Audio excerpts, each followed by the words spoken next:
tonight. The fourth Democratic debate.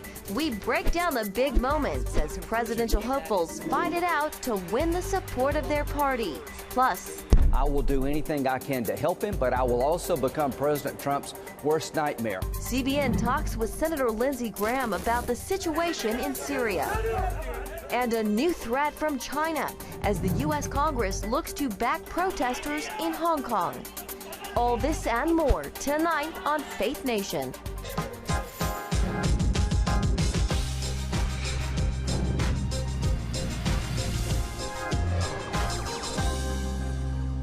Democrats have a new top dog in the fight for 2020. Welcome to Faith Nation. I'm John Jessup. And I'm Jenna Browder. Democrats have one goal: to defeat President Trump and keep him from a second term.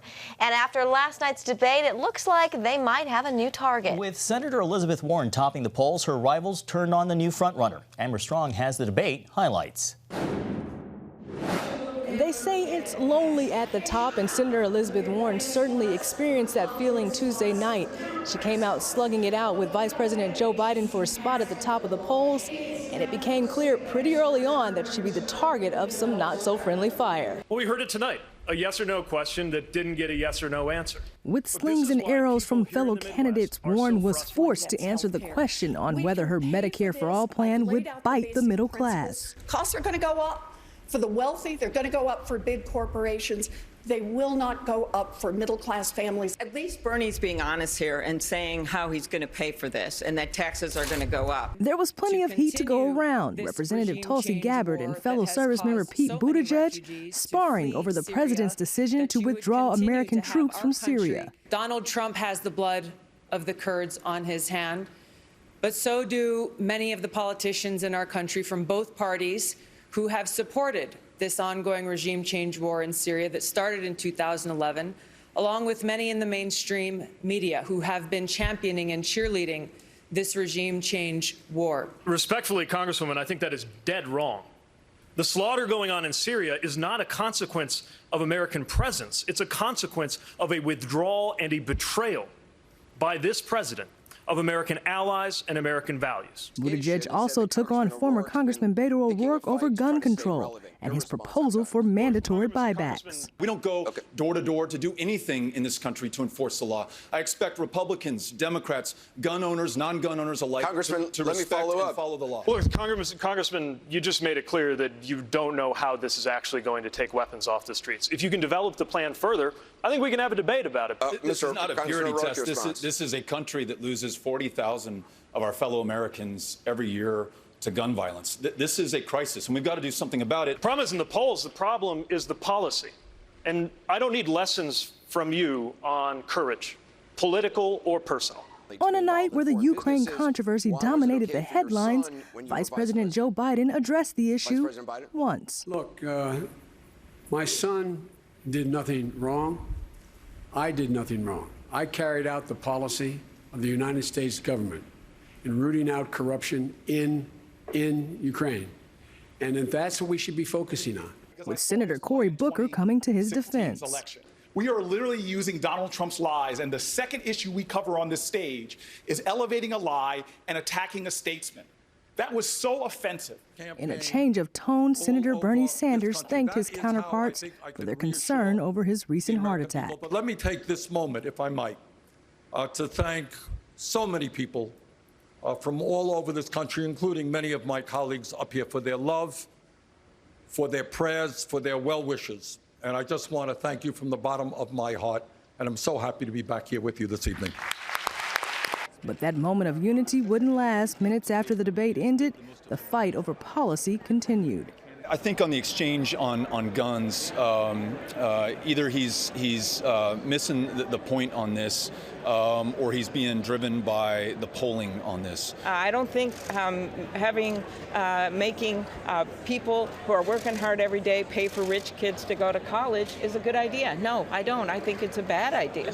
Now it only gets harder from here. To qualify for the next debate, candidates have to have 3% in 4 DNC-approved polls and at least 165 donations from unique donors.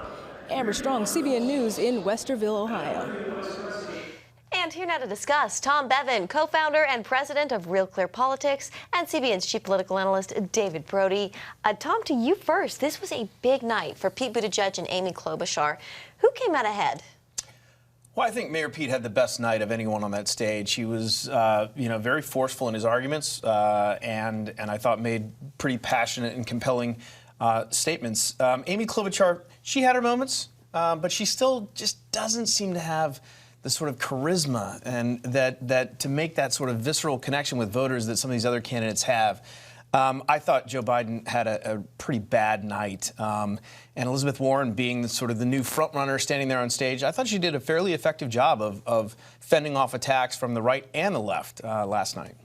David, Joe Biden, no major gaffes, but did he do himself any favors last night? Well, the fact that we have to say no major gaffes considers it a victory is not a good thing for Joe Biden. I mean, it was pedestrian. It's always been pedestrian. It seems like he's just skating. He's trying to skate through, kind of not under the radar, but a little bit just benign and just say, you know what? I'm the best person to beat Trump. I can beat Trump, and that's kind of his calling card. He's doing nothing at all spectacular in these debates. I mean, foreign policy, I guess, is where he really gets a little bit more of the gravitas and a little bit more of the punch. But even then, I mean, his critics will say he's been wrong on every single foreign policy decision for the last 20 to 25 years. So he's having all sorts of problems, and clearly Elizabeth Warren is the front runner here. Let's shift gears for a moment and talk about the race for money. I believe we have a full-screen graphic. We're learning now that Joe Biden has less than $9 million cash on hand. That's less than Bernie Sanders, Elizabeth Warren, Pete Buttigieg, and Kamala Harris. How troubling is this for Joe Biden's campaign, Tom? It's a big problem. I mean, he didn't raise, he raised, I think, $15 million, which put him way behind the other candidates, and he's burning money at a faster rate than any of the other candidates. So he's going to run out of cash pretty soon. It's a big problem for him. Meanwhile, you have the other folks. I mean, this is, Bernie Sanders has got plenty of money. He seemed to be in good health last night. It was good to see him sort of back and being the old Bernie. And with the amount of money that he has and is able to raise, he should be in this for the long haul. And obviously Elizabeth Warren, but Pete Buttigieg has enough money too to sort of go the distance. But all of that being, Joe Biden is in a bit of trouble in the money department. Now, speaking of money, Elizabeth Warren, she will not answer one question, and that is, will you raise taxes on the middle class to pay for your Medicare for All program? David, how long can she keep avoiding this question? Well, I think she's going to end up avoiding it pretty much throughout the Democratic debates. And because, look, they've had opportunities. Even Buttigieg last night, who said, you didn't give us a yes or no answer. And then he just moved on. I mean, and then in debates before that, Democratic candidates were moving on. So it's like they challenge her to a point, but then just move on because, let's be honest, Democrats are okay with higher taxes. So it's not really so much an issue. I think if she gets to the general election, then that's a whole different can of worms. Bernie Sanders is set to get endorsements from members of the squad, Alexandria Ocasio-Cortez, Rashida Tlaib, and Ilhan Omar. How does this change the game, if at all? Well, I think it's a big feather in Bernie's cap in the Democratic primaries. Try to play that in the general election. AOC in Queens. I mean, good luck with that in the general. But hey, here, the more liberal you are, the better. So I guess that's a good thing. But the truth of the matter is Bernie feels a little bit 2016. And we've talked about this before. Having said that, AOC is very 2020. So maybe this balances it a little. One factor that came up last night was age. We have Elizabeth Warren, Joe Biden, Bernie Sanders, and Donald Trump, who are all in their 70s. Tom, how much of a factor will age be in 2020? I don't think it will. Obviously, age played a factor for Bernie. Having a heart attack and a major medical issue in the middle of a campaign will highlight the fact that you are one of the older candidates in the race. But Donald Trump is full of vim and vigor as he runs around the country. And Elizabeth Warren you see her trotting up to give speeches at her rallies. I mean, she seems, so I don't think that's necessarily an issue. But it is, look, the Democratic base is young and progressive. And so in that sense, the Democrats need to appeal to that. And I would suspect if Elizabeth Warren is the nominee or someone else, that she will look to someone younger to balance that out and try and pull those folks along on the ticket. Yeah, and I would just say it doesn't matter if they're 78 or 178. They want someone to beat, Donald Trump. Is that who That's who's running. I know. Yeah, I know he's not in the headlines much. I didn't know that. Okay. Well, David, Tom, thank you so much for your insights and being with us today. Thanks, guys. Coming up, one of the president's closest allies ripping his decision to pull troops out of Syria. Next, the bipartisan legislation Senator Lindsey Graham is proposing. To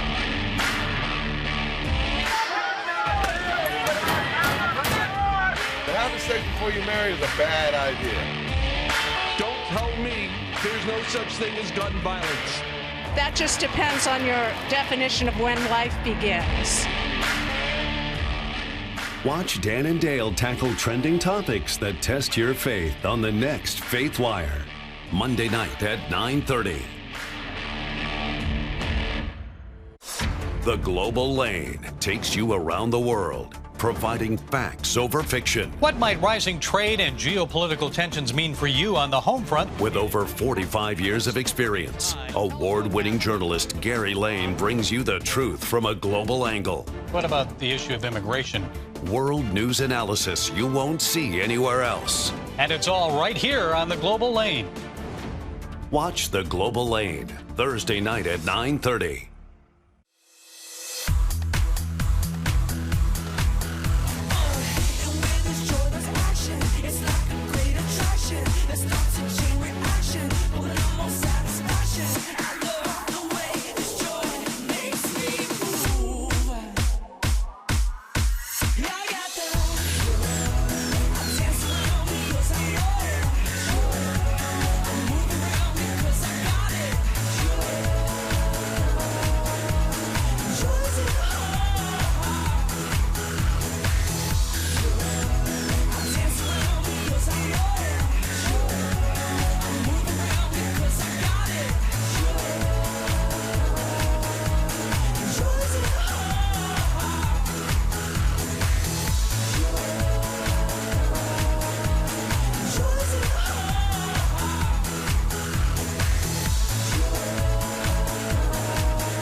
And welcome back. President Trump is defending his troop pullout decision from Syria.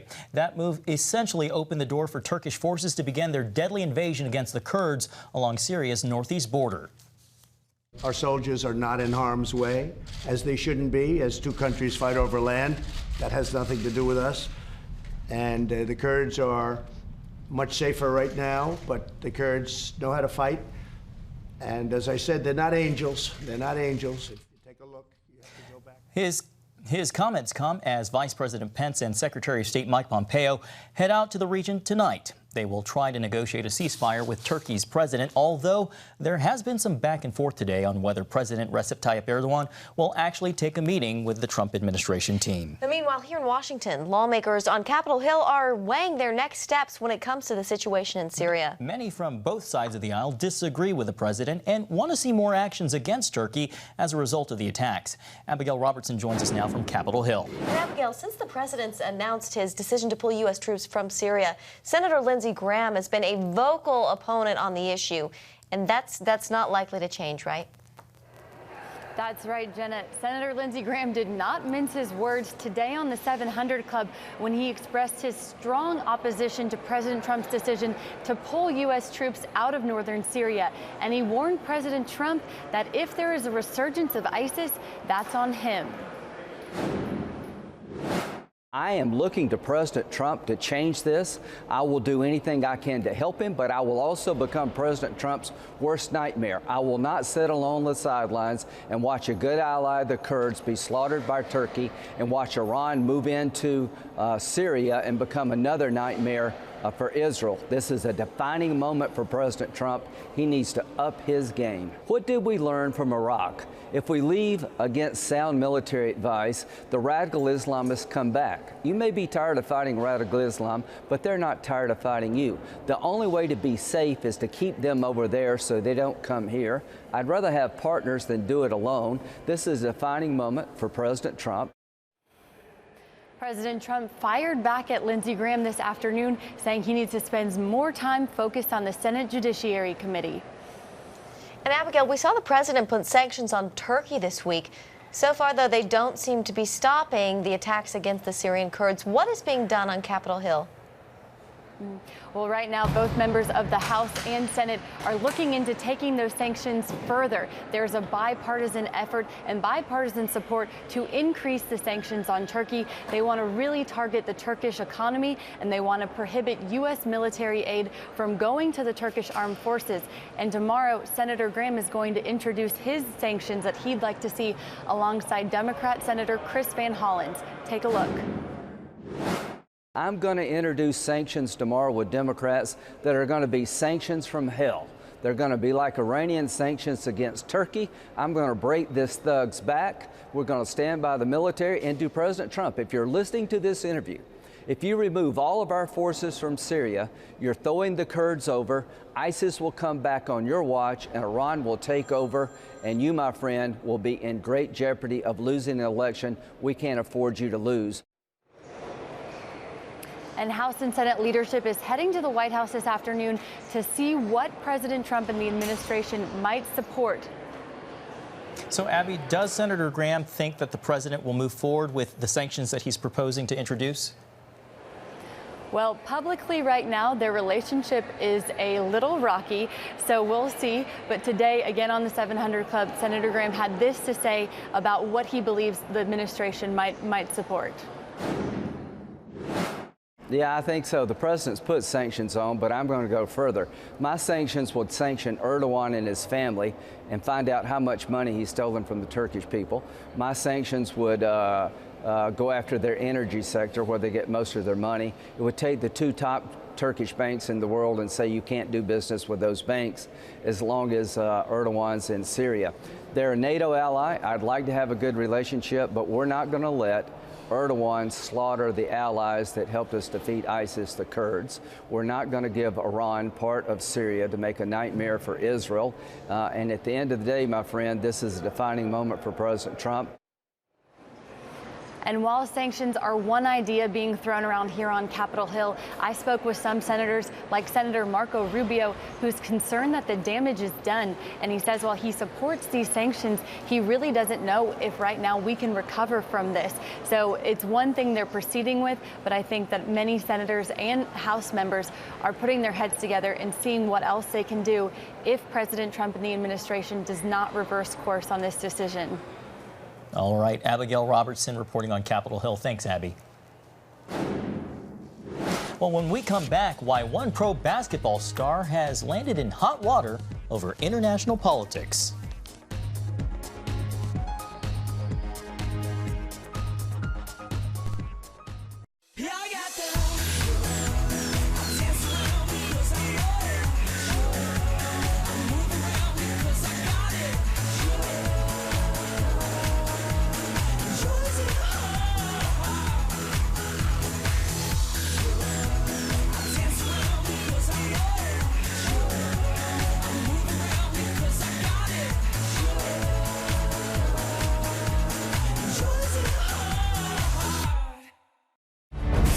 On the home front.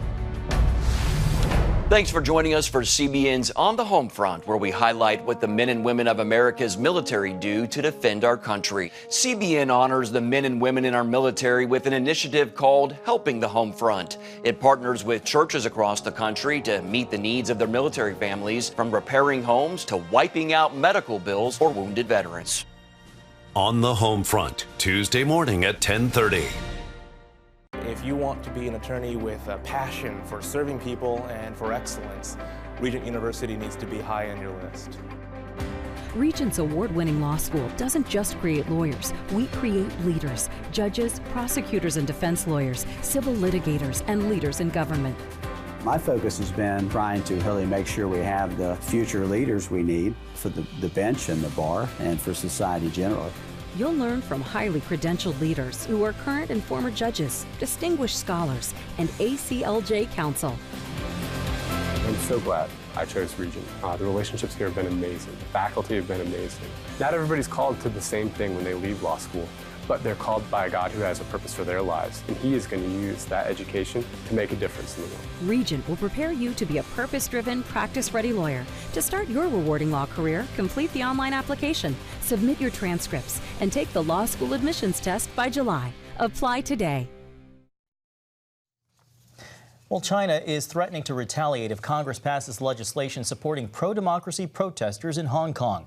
The Senate will now decide whether to take up a House bill that would slap sanctions on Chinese and Hong Kong officials who infringe on basic freedoms. The measure passed the House unanimously Tuesday. Chinese state media calls the effort arrogant and dangerous. Meanwhile, the Hong Kong protests are not letting up. The region's chief executive, Carrie Lam, abruptly canceled her annual address to Parliament after opposition lawmakers climbed on tables and shouted her down.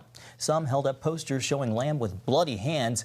Critics see her as a proxy of the Chinese government's attempt to tighten its grip over Hong Kong and exert greater control from mainland China. One of the NBA's biggest stars says he's done talking about the tension between Hong Kong and China. The situation is taking a toll on the NBA here in America. LeBron James criticized the Houston Rockets general manager for tweeting his support for the Hong Kong protesters. In the aftermath, James himself came under fire for his disapproval of that pro-democracy tweet. But I believe he wasn't educated on the situation at hand, and he spoke. And so many people could have been harmed, not only financially, but physically, emotionally, spiritually.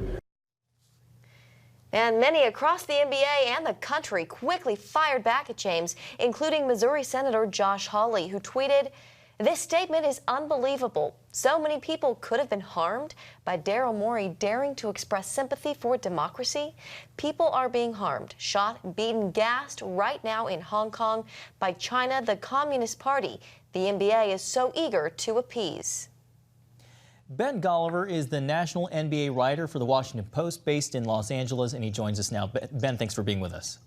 Oh, it's my pleasure, guys. Thanks for having me. Well, LeBron James says the Houston Rockets GM was not really educated when he sent out that Fight for Freedom Stand with Hong Kong tweet. People are accusing LeBron of putting Chinese business interests ahead of free speech. Why is James defending China? Well, look, this is a real public relations mishap, a rare one for LeBron James, a guy who is often outspoken on political issues. I think the real crux of his frustration with Daryl Morey's tweet was just the timing.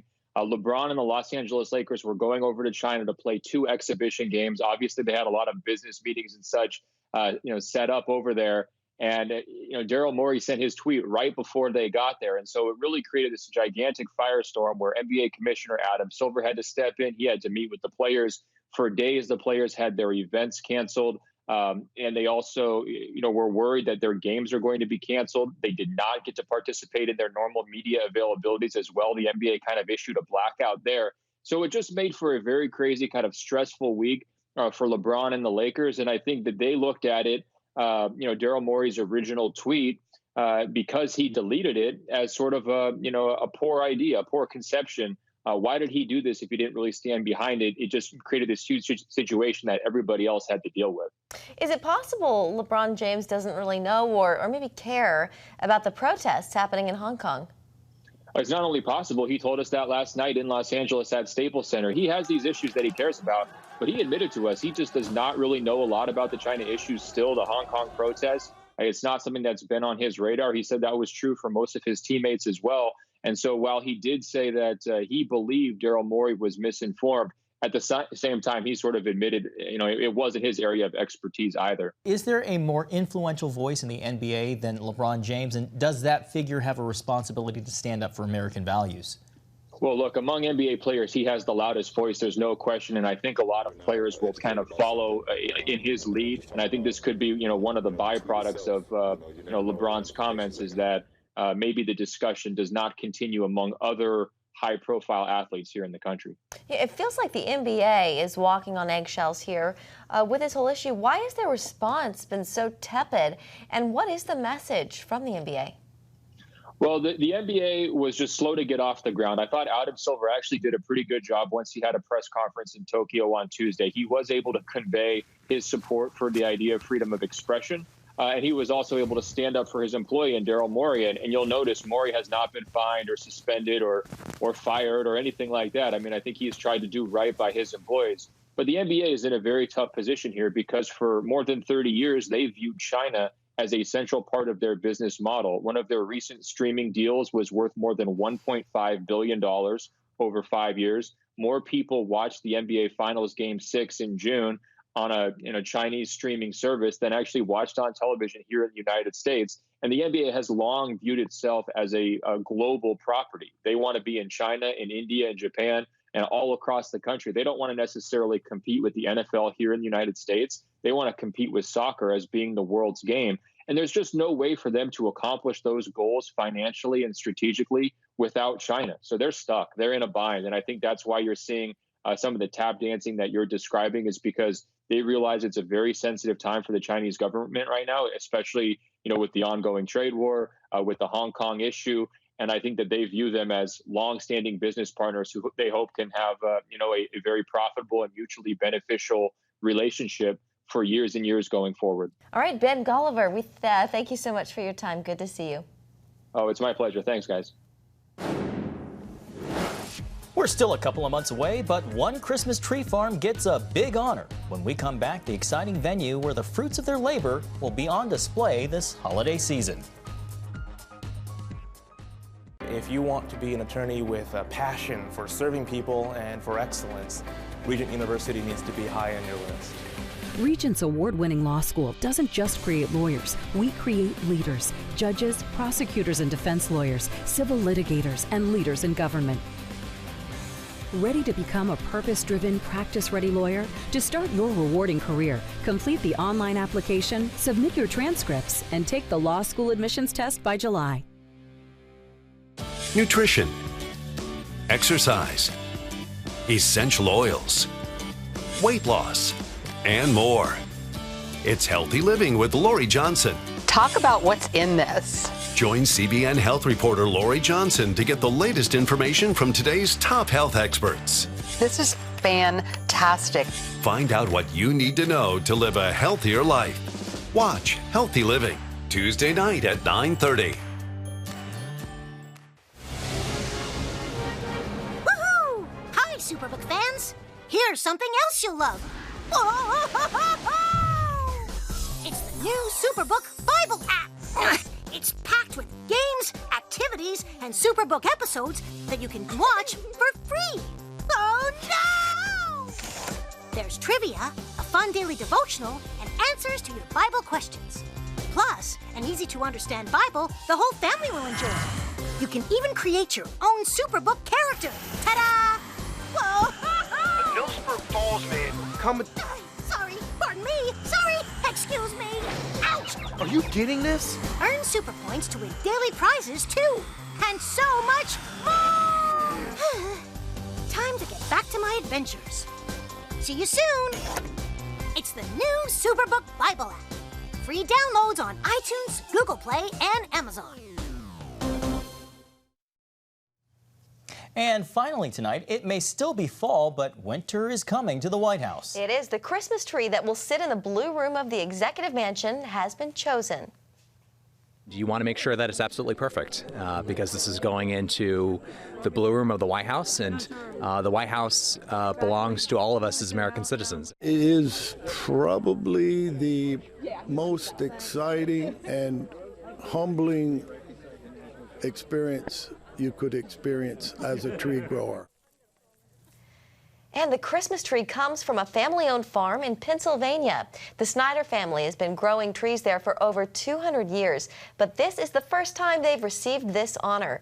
The tree will be harvested in late November and delivered to the White House for all the Christmas festivities. I suppose Christmas is around the corner. Oh, hard to believe they already have decorations in some of the, some of the shops Have and you stores. started your shopping yet? Oh, no. Not yet. Definitely not. You? Not yet. Well, that's going to do it for tonight's Faith Nation. Have a great night.